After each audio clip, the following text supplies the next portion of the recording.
여러분 안녕하세요. 오늘 2021년 1월 19일 화요일 아침이 되겠습니다. 오늘도 마찬가지로 읽어주는 나나이모 제일교회 카페 사람들 시작을 하겠습니다. 늘 그랬듯이 찬양을 하나 듣고 시작을 합니다. 오늘 들려드릴 찬양은 반드시 내가 너를 축복하리라. 1월 달에 가장 좋은 찬양인 것 같습니다.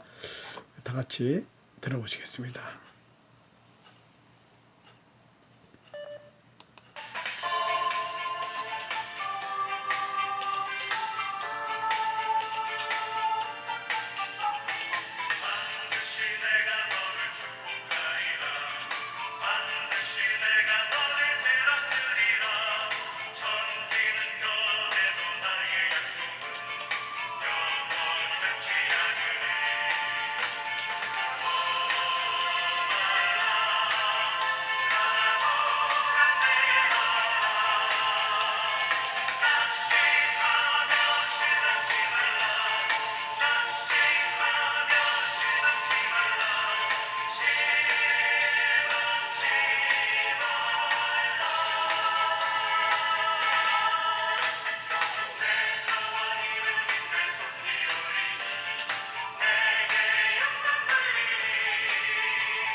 네, 감사합니다.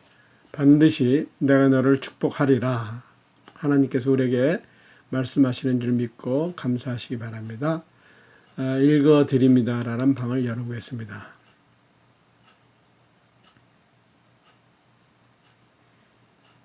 네, 읽어드립니다. 여러분들 들어와셔서 보시면은 어저께까지 읽어드립니다가 올라와 있습니다. 여러분들 참여 많이 하시기 바랍니다. 알림 게시판 방입니다. 성경 말씀 읽기 다시 한번 여러분들에게 공지하겠습니다. 여러분 1월 달도부터 반이 넘어갔죠. 새해 여러분들 성경 읽기를 혹시 시작했는데 중단하지는 않았는지 궁금합니다. 매일 하루에 5장씩 읽으면 1년이면 한 권을 통독하게 됩니다. 성경의 구약은 929장, 신약은 260장으로 되어 있습니다. 그래서 합하여 1189장이 되어 있습니다. 금요는 주일날은 빼고 날짜를 계산하면 313일입니다. 그래서 하루에 이것을 나누면 5장씩만 읽으면 10월 중순이면 다 끝납니다. 혹시 여러분들이 1월 1일서부터 시작했다가 중도에 포기하신 분들 지금서부터 다시 시작해도 11월이면 다 끝납니다. 여러분들 늦었다 할 때가 가장 빠를 때니까 지금서부터 다시 시작하시기 바랍니다. 혹시 혼자 읽기가 힘든 분들은 저에게 연락 주시면 제가 도움을 주겠습니다. 함께도 읽어드리고요. 또 성경 읽는 시간 같이 정해놓고 같이 읽을 수도 있고요. 또 여러분들에게 좋은 팁을 주어서 성경을 지루하지 않게 읽을 수 있는 방법도 제가 가르쳐 드리겠습니다. 여러분들 도전해 보시기 바랍니다. 여러분들 연락 주세요. 네, 감사합니다. 다음에는 출석 인사방을 열어보겠습니다. 오늘도 화이팅! 우리 모두 승리하시기 바랍니다. 요즘 날씨가 포근해서 산책하기가 좋습니다. 오늘도 건강 조심하시고 좋은 날 하루 되시길 바랍니다. 네, 감사합니다. 캐나다 자막 영상 뉴스 올라와 있습니다. 여러분들이 보시고 큰 도움이 되셨으면 좋겠습니다. 네, 한줄 메모장 방입니다. 오늘도 위로받기보다는 위로하고 이해받기보다는 이해하며 사랑받기보다는 사랑하는 날 되게 하여 주시옵소서. 여러분들 그렇게 되기를 바랍니다. 성경 한절 쓰기입니다.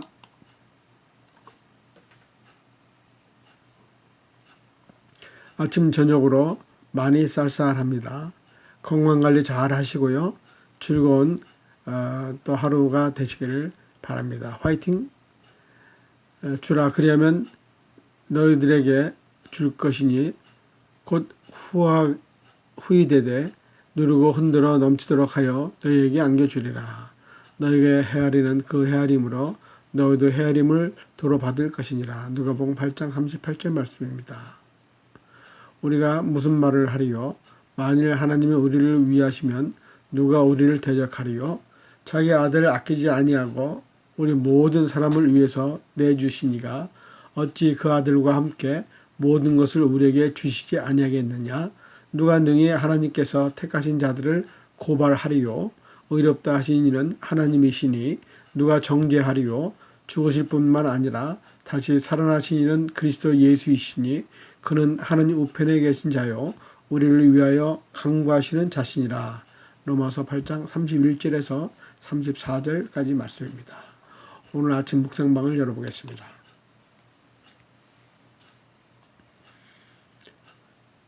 오늘 아침 묵상은 신실하신 하나님입니다.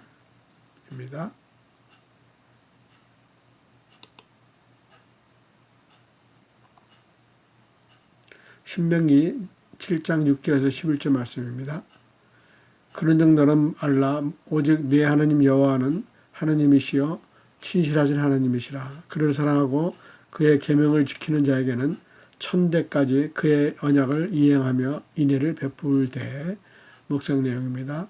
아는 것이 힘이라는 말이 있습니다. 개인도 기업도 그리고 국가도 더 많이 그리고 제대로 알기 위해 얼마나 많이 투자하는지 모릅니다. 그러나 수많은 정보들 속에서 제대로 된 정보를 가진 사람이 단체만이 다른 판단을 할 수가 있습니다. 근데 믿음의 사람들도 다르지 않습니다. 신앙생활을 제대로 하려면 내가 누구인지 그리고 하나님이 누구인지 바르게 아는 것이 중요합니다. 하나님은 누구십니까? 하나님은 천지와 만물을 창조하신 분이십니다. 당신의 형상을 따라 사람을 만드시고 그 코에 생기를 불어넣어 생명이 되게 하신 창조주이십니다. 하나님은 또한 사랑이 많으신 하나님이십니다.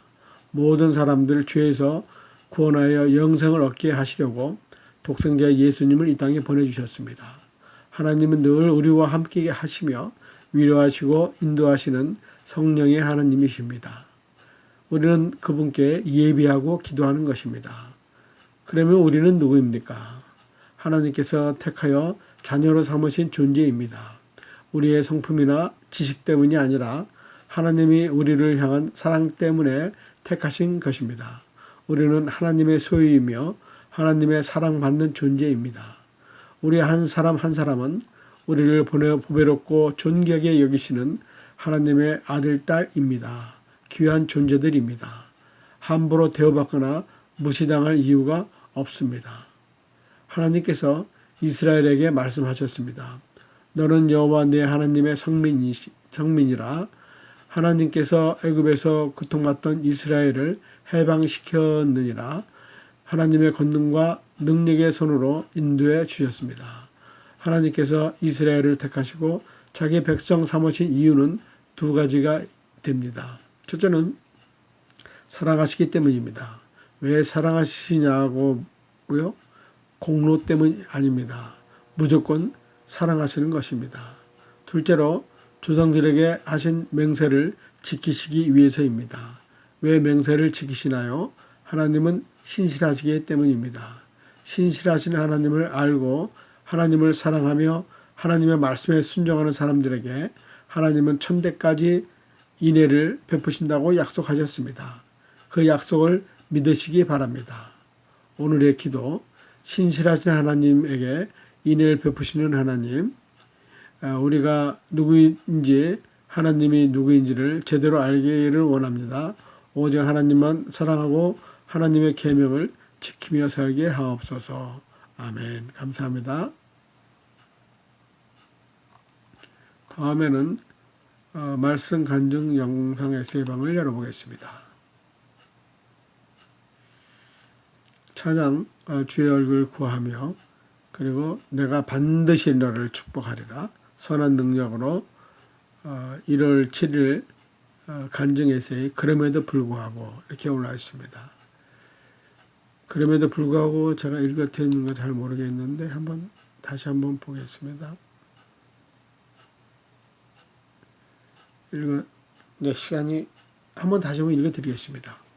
그럼에도 불구하고 성경에 대표적으로 범사에 감사한 사람이 있는데 바로 하박국 선지자라고 말하고 싶습니다. 하박국 선지자는 어떻게 이렇게 감사가 하고 기도할 수 있었는지 우리는 교훈을 삼아야 되겠습니다. 하박국 3장 17절에서 18절에 비록 무화과 나무가 다 망가져 무화과 열매를 맺지 못한다 할지라도 그럼 감사할 것이라고 했습니다. 그리고 비록 포도나무에서 열매를 얻지 못한다 해도 그는 감사하겠다고 했습니다. 비록 동물을 다 죽이고 소 외양간에 비어있다 할지라도 그는 하나님으로 인하여 감사하겠다고 했습니다. 이해하기가 어렵지만 하박국 선지자는 이렇게 고백했습니다. 나는 하박국 선지자의 마음을 보면서 우리도 이렇게 감사한 마음을 가져야 한다고 생각을 했습니다.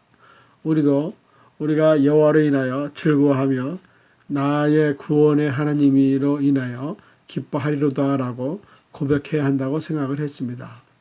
쉽지 않지만 우리도 이런 신앙을 소유했으면 좋겠습니다.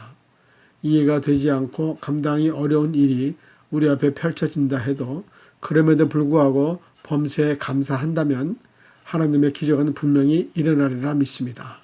하나님께서 감사하는 사람에게는 실패라는 것을 주지 않습니다. 또한 실패라는 것은 절대로 존재하지 않습니다. 그것은 하나님이 우리와 늘 함께 하시기 때문입니다. 설령 실패한 것처럼 어려움이 우리 앞에 다가온다 할지라도 그것은 실패가 아니라 앞으로 나아가기 위한 도약이라고 말하고 싶습니다. 긍정적인 생각은 하나님이 주시는 생각입니다. 그리고 부정적인 생각은 사탄마귀가 주는 생각입니다. 그래서 결국 육신의 생각은 사망이고 영의 생각은 생명이 됩니다. 하나님을 의지하고 나아가는 길은 언제나 안전한 길입니다. 어떤 상황이 우리 앞을 가로막는다 할지라도 하나님은 이 순간에도 나를 인도하신다고 믿고 나아가는 것이 바른 신앙생활이라고 말하고 싶습니다. 하나님은 우리를 단련시켜서 환난을 인내로, 인내는 연단으로, 그리고 연단은 우리의 소망으로 이끄시기 때문입니다. 나는 가끔 하나님께 물어봅니다. 하나님, 약속하신 대로 생명을 연장시켜 주셔서 둘이 함께 한다는 것은 그 자체만으로도 하나님의 살아계신 증거여 많은 사람들에게 복음을 전하는 통로가 될 텐데 왜 그렇게 하지 않으셨는지요? 그리고 한 사람보다는 두 사람이 주님의 일을 하면 몸과 마음이 지치지 않을 텐데요.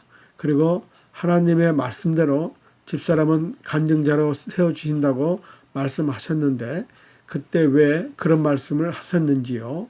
아무리 생각해도 이해가 되지 않는 부분이 있습니다. 저와 집사람은 하나님의 약속대로 완치된 것을 느꼈고 기뻐했으며 하나님의 복음 전하는 일에 전념하겠다고 굳게 다짐을 했었는데 왜 집사람을 데려가셨는지 그 이유를 잘 모르겠습니다. 아무리 이것저것 생각해 보아도 혼돈만 올 뿐이지 답을 찾을 수가 없었습니다. 하지만 그럼에도 불구하고 하나님께서는 집사람을 데려가신 이유가 분명히 있는데 제가 깨닫지 못하고 몰라서 그런 것이라 생각하고 있습니다. 내가 이해하지 못해도 하나님이 그렇게 하셨으면 그것이 최선이라고 믿습니다. 아브라함에게 하나님께서 이삭을 바치라 할 때 순종하여 이삭을 번제 제단에 올라놓을 때까지는 아브라함의 마음은 얼마나 복잡했을까 생각해 보게 되었습니다. 하지만 그럼에도 불구하고 말씀에 순종했던 아브라함의 믿음은 우리가 본받아야 할 것이라고 생각을 합니다. 저도 아브라함처럼 하나님을 경외하고 신뢰하며 묻지도 않고 따지지도 않고 순종하기를 원합니다. 그리고 지금의 현실을 이해하기 어렵더라도 하나님께서 저와 집사람을 많이 사랑하고 계시기 때문에 그렇게 결정하신 것이라고 생각을 합니다. 또한 그것이 최선이라고 믿고 감사하겠습니다. 그래서 그런지 하나님의 부름을 받고 집사람이 천국에 간 것이 그렇게 감사할 수가 없었다. 어차피 우리가 가야 할 그 나라인데 먼저 간 집사람을 생각하면 슬픈 것이 아니라 오히려 부럽다.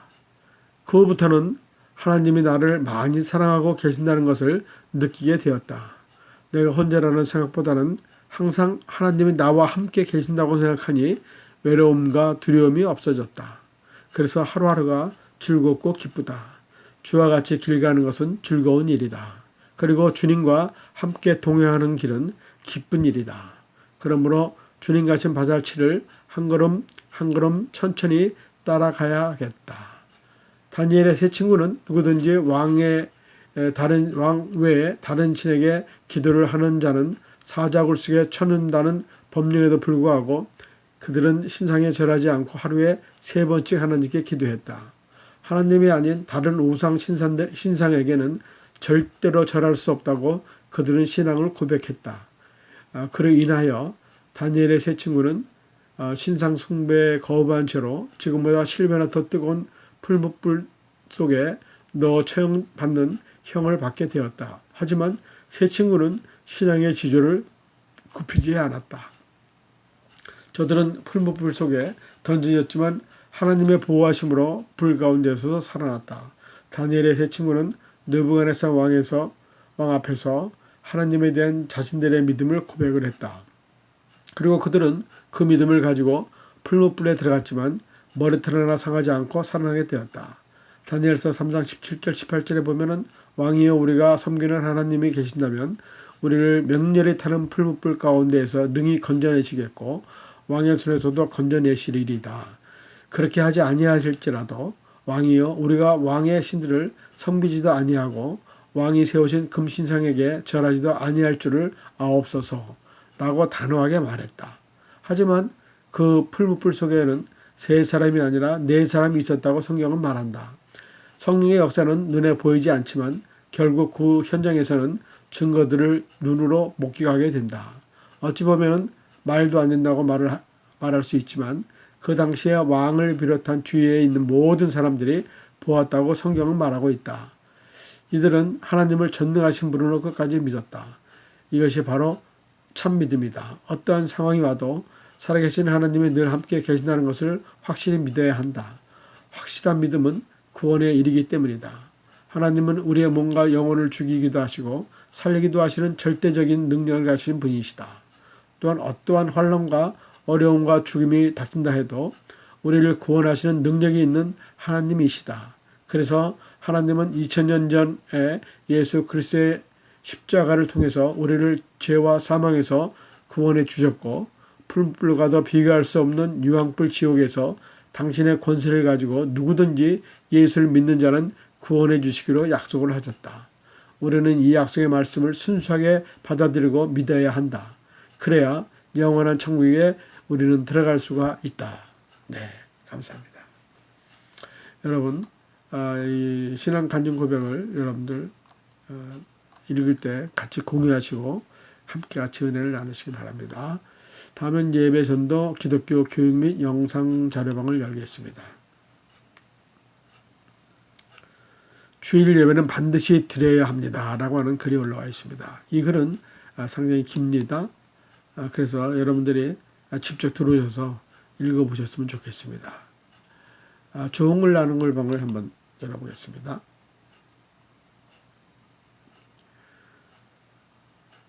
돌멩이의 가치라고 하는 글을 읽어보겠습니다. 돌멩이 같이 어느 스승이 제자들에게 돌멩이 하나를 주며 말했습니다. 이것을 시장에 가지고 가서 팔아보아라. 다만 누가 돌에 관해서 묻거든 계속 거절하면서 그 가격에는 팔지 않겠다고만 말하거라. 제자는 의아했지만 스승의 말대로 시장에 가서 보자기를 펴고 그 위에 돌멩이를 올려놓고 있었습니다. 그의 모습을 보고 사람들은 아무 가치 없는 돌을 가지고 나왔다며 제자들에게 핀잔을 주며 비웃고 지나갔습니다. 그런데 그때 한 노인이 다가와 그에게 말했습니다. 여기 동전을 줄 테니 그 돌멩이를 나한테 팔게나. 하지만 제자는 스승의 말에 따라 그 가격에는 팔지 않겠다고 대답했습니다. 예상치 못한 제자의 단호한 행동에 노인은 그 돌을 귀한 것으로 여기게 생각했고 가격을 높여 말하며 다시 팔라고 했지만 제자는 또다시 거절했습니다. 그런데 놀라운 일이 났습니다. 지나가던 사람들은 노인이 돌을 사기 위해서 흥정하는 모습에 그 돌이 무엇인지 궁금해졌습니다. 그렇게 사람들은 하나둘씩 모여들기 시작했습니다. 서로 그 돌멩이를 사겠다며 흥정에 끼어들었고 결국 돌멩이의 가치는 꽤 많이 올라갔습니다. 사람들이 시간 가는 줄 모르고 흥정하는 동안 제자들은 돌을 보자기에 싸서 다음에 오겠다고 하면서 태연하게 돌아갔습니다. 시장에서 돌아온 제자에게 스승은 말했습니다. 이제 알겠느냐? 사람들이 정하는 가치란 얼마나 헛된 것인지를. 명품은 사람들이 정하는 가치 중 최고의 것으로 인정되어 값비싸고 귀하게 여겨집니다. 하지만 아무리 값비싼 것들로 치장한다 해도 그것은 물건의 값어치이지 절대로 자신의 값어치가 되지는 않습니다. 오래 숙성될수록 더욱 깊은 맛을 내고 귀한 음식 재료가 되는 항아리 속 장처럼 지혜와 지식을 통해 내면을 성장시킨다면 감히 값으로 따질 수 없는 진정한 명품인이 될 것입니다. 오늘의 명언, 사람의 가치를 직접 드러내는 것은 재산도 지위도 아니고 그의 인격이다. 드니 아이멜이 말했습니다. 네, 오늘은 여기까지 해야 될 것 같습니다. 오늘 좋은 글 한 편만 읽어드렸습니다. 거기에 많이 올라와 있는데 여러분들이 들어오셔서 보시면 더 좋겠습니다. 네, 감사합니다. 오늘 여기까지 하겠습니다. 여러분들 오늘 하루도 승리하시는 하루 되시고요. 내일 아침에 다시 뵙겠습니다. 그러면 내일까지 안녕히 계세요.